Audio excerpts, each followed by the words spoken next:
Hello everyone and welcome to another Minecraft video. This episode is not going to be a tutorial exactly, because as you'll notice it's just a lot of command blocks and going through all the commands would be a bit tedious.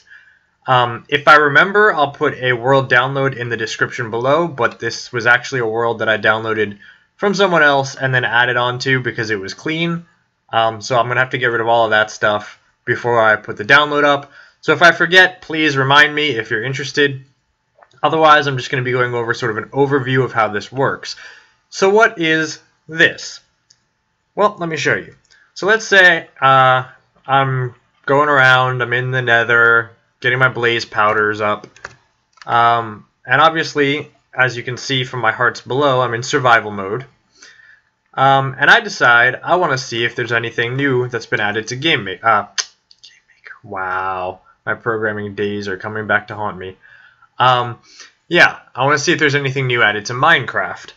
So basically, I put down a coal block, and then lag, sorry. I put down netherrack, I put down a jack-o'-lantern, not a pumpkin, a jack-o'-lantern, and then I drop that down. And then, ow, ow, ow, run away, run away. Oh, if I look, that is chasing me. And that's actually a jack-o'-lantern, not a pumpkin. I had a little bit of trouble trying to get it to rotate properly, so it's always going to face south. But the point is, it leaves a trail of fire burning behind it, which obviously you don't want to get hit by. And if it gets too close to you, it starts hurting you, which is technically poison damage, so it won't kill you. But it'll get you down to half a heart, and then the fire will kill you. So, yeah. What's worse is, you can't hit this thing. You can try, but it's not going to do anything. Even if you were to instant mine that pumpkin, somehow, with like a lot of efficiency, it would just pop back up. And if I were to... Oops, I'm not in creative, but let's say I came up here. Ow, ow, ow, ow, ow. It would jump up. And on top of jumping up one block to try to get to you, it will also go through blocks. And when it's going through a block, even one that's transparent, it'll disappear. So it'll kind of hide in the blocks. It'll even hide in its own flames, which is kind of cool. You can still see it, though. If I can get it to do that, it's chasing me. If I can get it to go back through its own flames. Nope, no, no, no, no, go for it. No, uh-oh. Okay. I don't want to die. I don't want to die, so creative. But yeah, so you can't kill it. See, like if I instant mine it, it just comes back. So, how do you get rid of it? Well, you can kill it, you just can't do it the normal ways. See, this guy is a fire demon of sorts, so he doesn't like water. So basically, if you either trick him into going into water or just drop water on him, he will die. So if we... There you go. You heard that? And it was very hard for me to see because I was in water, because I thought that would be more interesting to show you, and then the camera angle was wrong. But yeah, so when he touches water and he dies, and when he dies he explodes, and you hear that really like high-pitched, or sorry, low-pitched blaze death sound because fire. And yeah, so that is him. And no, he doesn't drop anything. It'd be very easy to make him drop something. I just couldn't figure out what he should drop. I was thinking blaze powder, but then I thought that's what blazes are for. I thought magma cream, but that's what magma cubes are for. So yeah, if you can think of something that this guy should drop, let me know and I'll definitely add it. It's a matter of adding one more command block. But yeah, so custom mobs through fakery. So how does this work? Like I said, I'm just going to give you the overview. First things first. Oh, this is actually unnecessary now. That was to spawn one of those guys back before I implemented the in-world crafting. But yeah. So right here we have a simple redstone clock on a 2-tick delay. That powers this command block, which just sets this to a redstone block, and then these two fill the entire thing with redstone and then stone. So it's basically a redstone clock, except using this as the timer instead of having it go at 20 frames per second. And that's just because every tick that guy finds his way one step closer to you, and if it went at 20 ticks per second, it would just basically be on you all the time. And when I say that, I don't mean theoretically. I mean, when I was testing it, it was on me all the time. It was impossible to get away from. So I just slowed it down a bit with this clock here. I always hear that you're not supposed to use like redstone because of those particles. But you know what? If you put this in your spawn chunks and unload those chunks, the particles will unload as well, but the whole command block system will still work, so it should be fine. So yeah, so these two are the clock, or rather the, I guess, the thing that executes everything on each clock tick. Up here we have the stuff for the in-world crafting, which is easier than the bottom stuff, so I will point that out. So basically what we do, we have a scoreboard objective here to test whether something is blaze powder, specifically whether dropped items are blaze powders. Because there's really no easy way to do that unless you have a scoreboard value, and then it is easy. So yeah, so we make the scoreboard, and every tick we remove it and then add it again. And the reason for that is if your scoreboard gets too large, you can have some issues. It'll start slowing down and lagging. And if you reset a scoreboard or delete an entity that has a score, it doesn't actually remove it from the scoreboard, so it ends up just piling up. So instead of having it pile up, I just remove it, the entire objective every step, and then add it back again. So yeah. And then we come here and all the blaze powders, so every item entity that is a blaze powder item is blaze powder set to 1. So that's how we detect where the blaze powders are dropped. We then do this long thing, and this is the actual in-world crafting thing.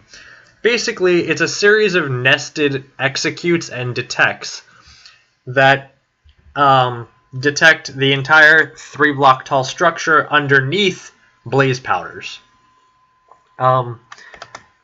Yeah, so it's just each of these nested executes detects 1 block because that's all you can do. So you do detect 1 block below for a lit pumpkin, which is a jack-o'-lantern. Then the next one is detect 1 block or 2 blocks below for netherrack, and then detect 3 blocks below. Detect 3 blocks below for a coal block.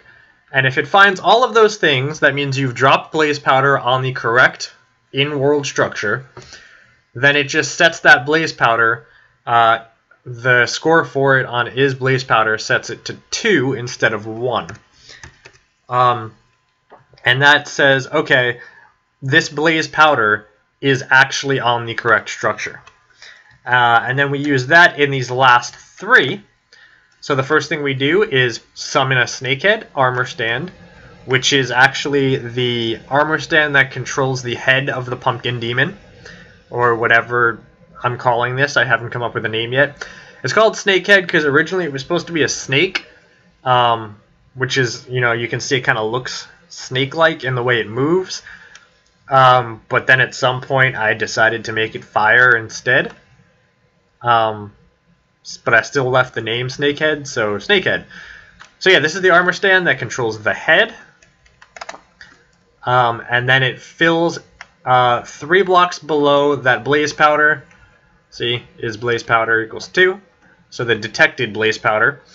It fills 3 blocks below with air, so that gets rid of the actual 3-block structure itself. And then it kills itself, which... it's hard to see here, but yeah, and then it kills itself. So it gets rid of the blaze powder. So, in order, reset all of the scoreboards for is blaze powder, and then add it back onto the scoreboard.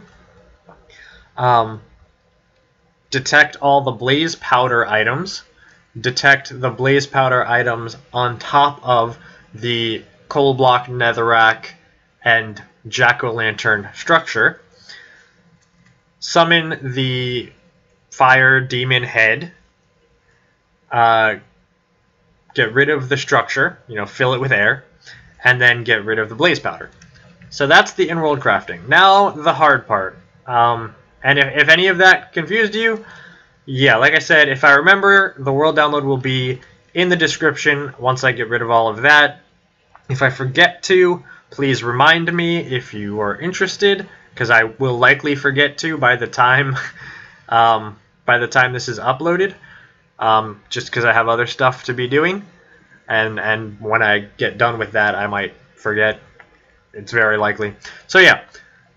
But basically, if this confused you, the bottom is going to be worse. So I'm going to try to breeze through this as an overview, even though I obviously have a habit of ranting on way too long, and without being able to edit until I'm done editing my other stuff.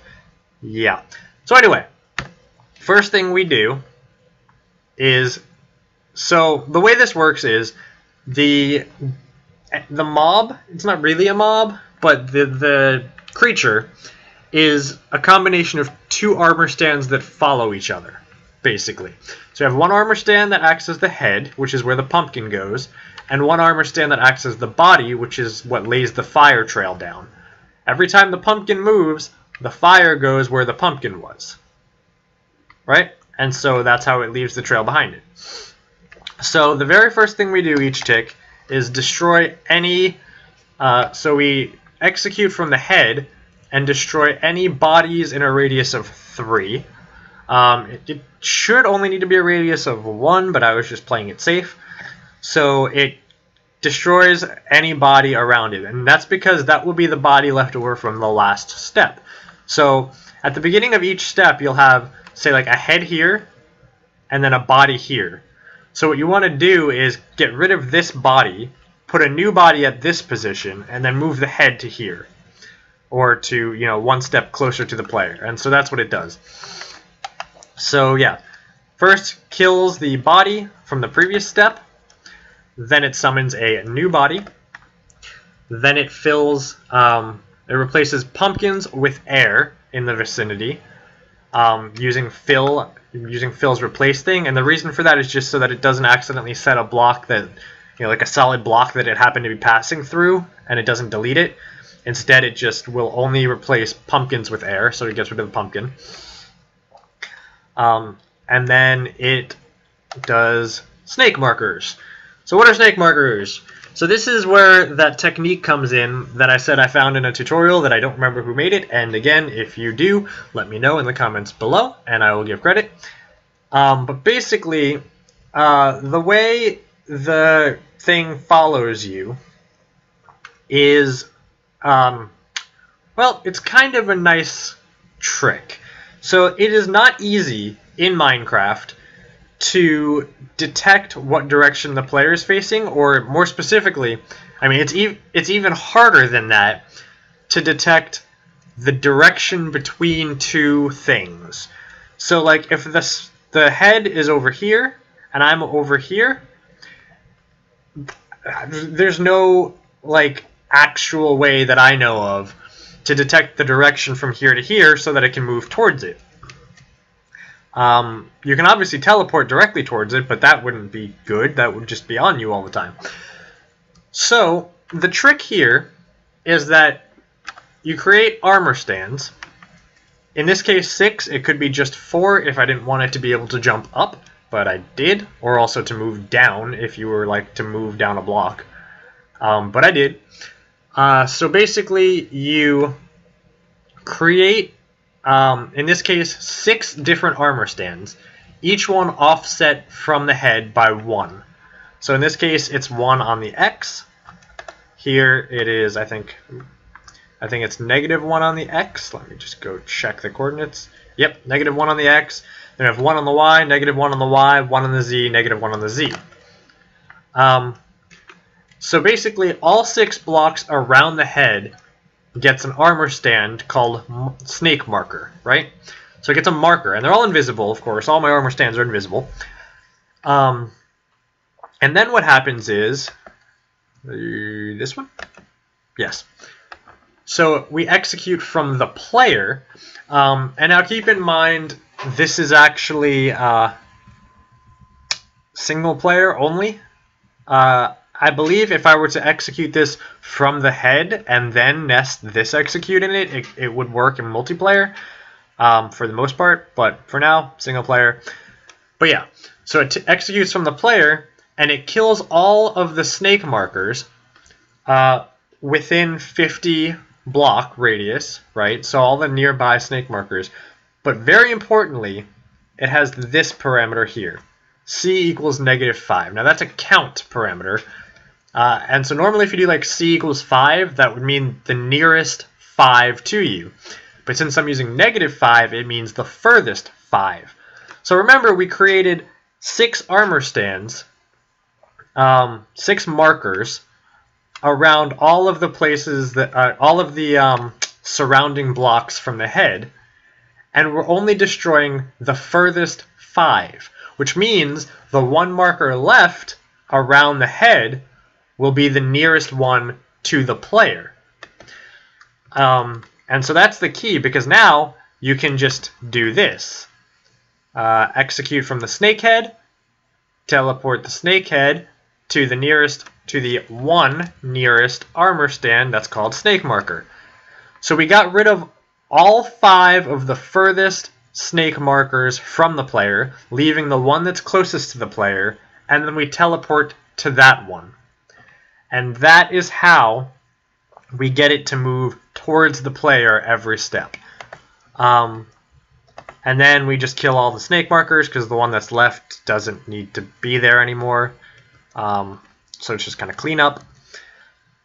So that's how we get the thing to move towards the player, right? So then the next thing, so then once it's moved, we replace the air block. If it's in an air block, we replace the air block with a pumpkin or a jack-o'-lantern, right?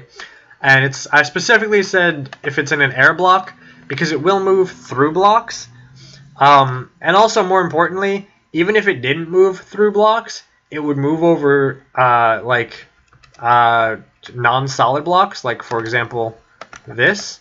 It would still move over this, of course, and it would replace these and destroy redstone and all your non-solid blocks. So instead, it specifically only replaces air with pumpkins. Everything else it will move through, but it will hide while it's moving through, which is, it's a feature, not a bug. Yeah, and then we go and execute at the body and replace all air with fire. So that's how we get the fire. And then, so when the head of this snake demon thing, fire, snake, pumpkin, demon, when it gets near you, it hurts you. Now, these are just blocks and armor stands, right? And even the fire, it won't actually put you on fire, like, directly, because it will stop right around, like, if I'm here, it'll stop right around there and start moving back and forth between its armor stands, trying to sort of pathfind to you, but it's too close. So it'll just stay hiding in its own fire nearby. But it will still hurt you. And the way that works is, oops, too far. The way that works is that within a radius of 2, so within a 2-block radius from the head, all players get effect number 19 for 1 second with an amplifier of 10. So 19 is poison, and amplifier of 10 means it's effectively poison level 11. Now 1 second of poison 11 deals exactly 1 heart of damage to you, right? So basically this says every tick of this clock, so every time everything gets processed, which is, you know, slower than a 20-tick clock, I think it's like 10, I don't know, like every 2 or 3 ticks. Or else 2 ticks, 3. Yeah, I think it's a 3 to 5 tick clock. So every time that triggers, you get poison that's just enough and just long enough to deal 1 heart of damage to you, right? I could have changed that to Wither so that it could actually kill you, but I thought that was a little cruel, especially since it has fire. So it can just get you down to 1 heart and then hope you don't walk into the fire and kill yourself. So yeah, so that's how it hurts you when it's near you.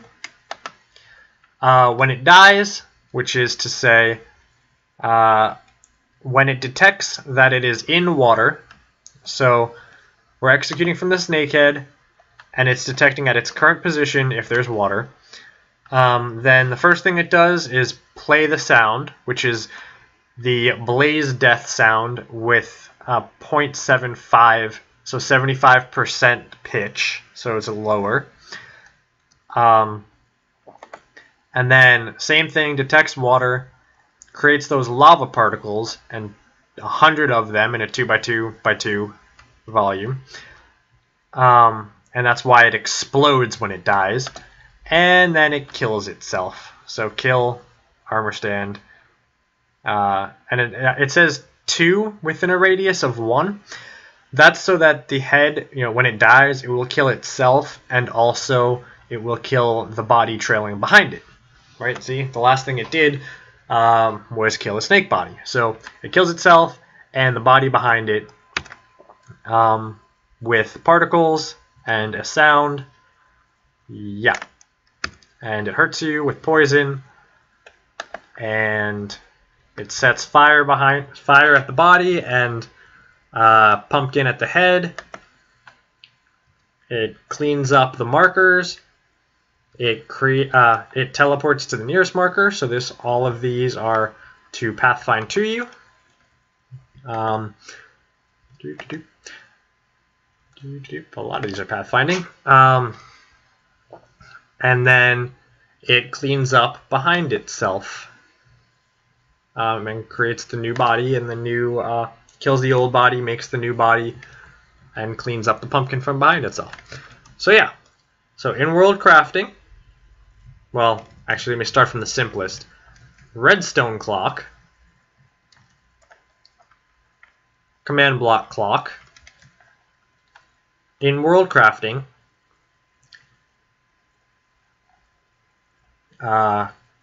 cleanup and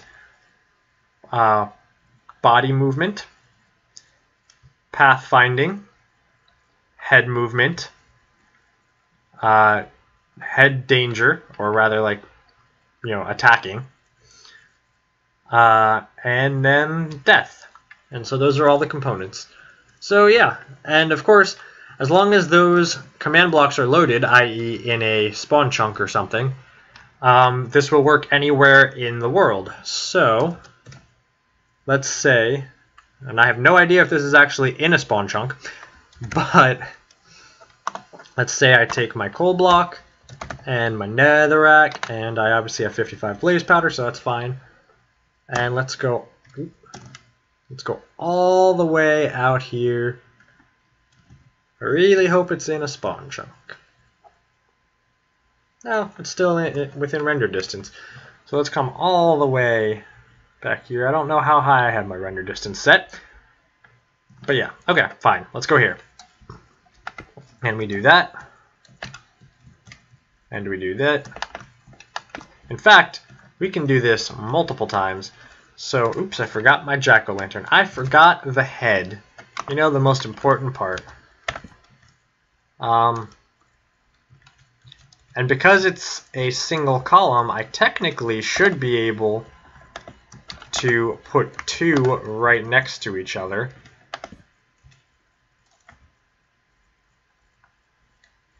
So if I were to do that, yep.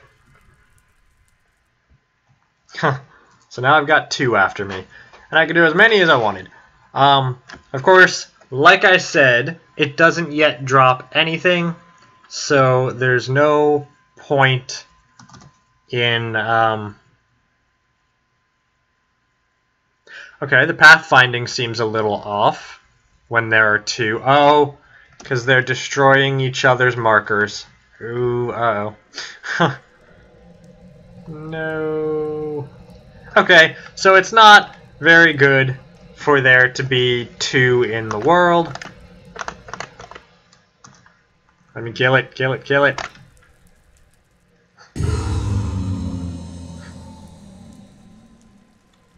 So yeah, it's got some bugs to work out. It's not designed for multiples.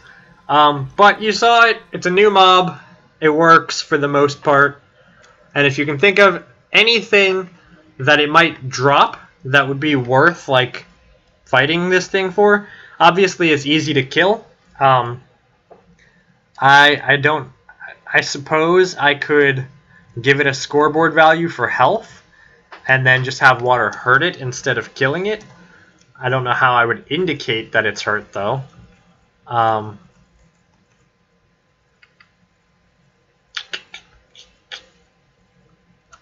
Yeah, I don't know. So, yeah. For now, that's what it is. If you can think of anything it should drop, let me know. And again, if you happen to know who the guy was that did that tutorial on using sort of like an armor stand marker system to simulate pathfinding, please let me know, and I will definitely give credit. So until next time, keep command blocking, keep pathfinding, keep burning, and keep redstoning.